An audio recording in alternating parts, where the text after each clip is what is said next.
Today I'll talk about strength training and injury prevention and how not strength training is actually increasing your chances of getting injured.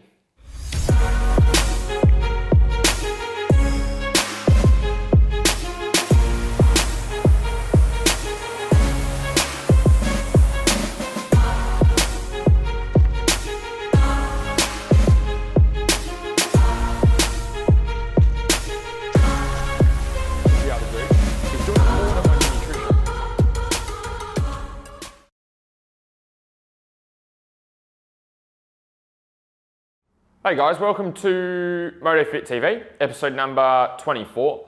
Got a different topic for today that doesn't get really, so I'm gonna get straight into it. We've got a topic that doesn't really get talked about too much in motorsport, and it's often, I guess, worked towards or thought of in the opposite way. And this is strength training. So, in terms of strength training, there's obviously the performance benefits that I always crack on about and talk about multi-joint movements and interval training and your need to be able to use them.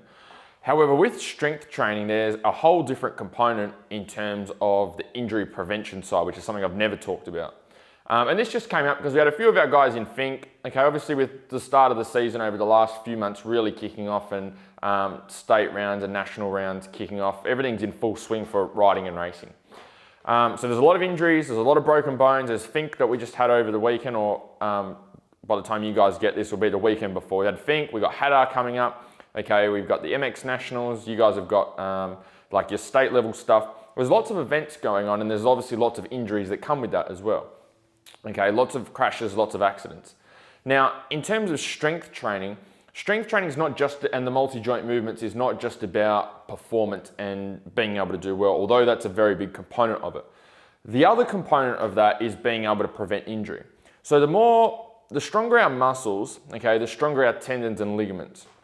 So the stronger the supporting structures of the body and our joints. So this means when we have any high impact injuries, okay, so this means you crash your bike, you fall off in midair, you're at Fink and you have a big off at high speed. What it means is that we're minimizing the chance of you actually having an accident or the severity of that injury from that particular accident. So our goal needs to be able to get as strong as we possibly can, not just for performance, but to help support the structures of the body, help to support our shoulders, our hips, our knees, our ankles.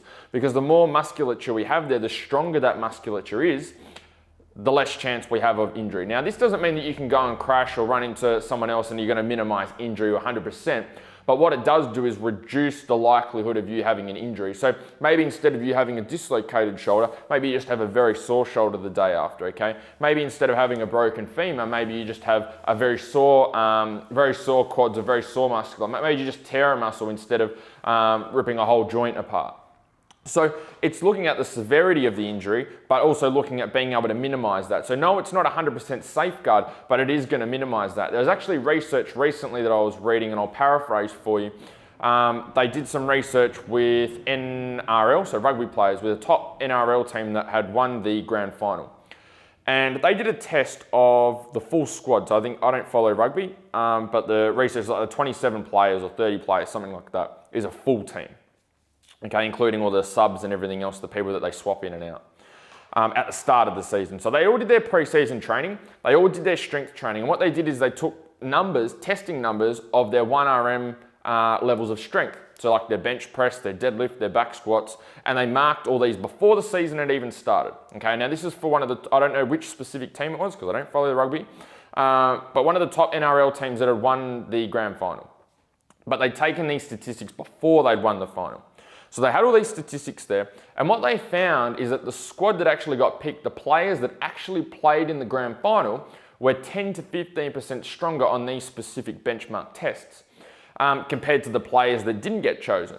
So number one, this tells us that, okay, maybe being stronger in NRL helps because they're more powerful, but what it does tell us is NRL being a very high impact sport, is that 10 to 15% of extra strength actually helps to be able to prevent injury, maximize performance, maximize consistency with playing. So obviously if they're playing longer and playing more games, they're gonna have more chance of, number one, they're gonna develop their skills more, but number two, they're also gonna be able to have more opportunity of getting into the squad because they've been playing more games, they've had more experience. And that's for minimizing injury.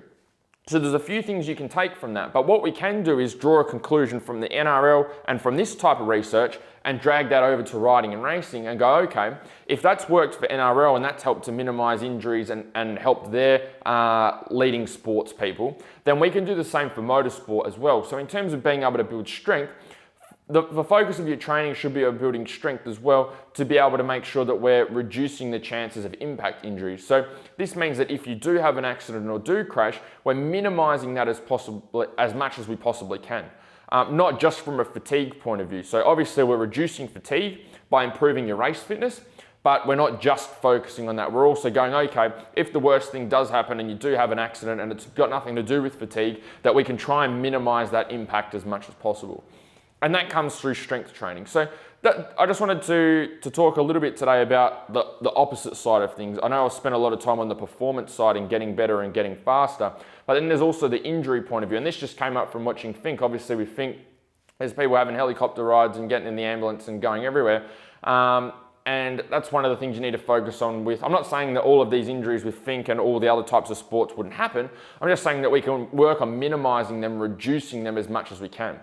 If we're spending all of our time, we're putting all our eggs in one basket and going straight into doing longer distance cycling, longer distance cardio, longer distance run, longer distance swimming, we're causing muscular atrophy. So we're reducing the level of muscle mass and reducing your level of strength, okay? Although your cardio is improving. So number one, it's not gonna help us with the bike to be able to get stronger and through the bike around, which is what I always talk about. But the part I haven't talked about is because we're reducing that strength and reducing that level of muscle mass, we're also reducing the level of support and muscle structure for your body, for your joints, to be able to move efficiently.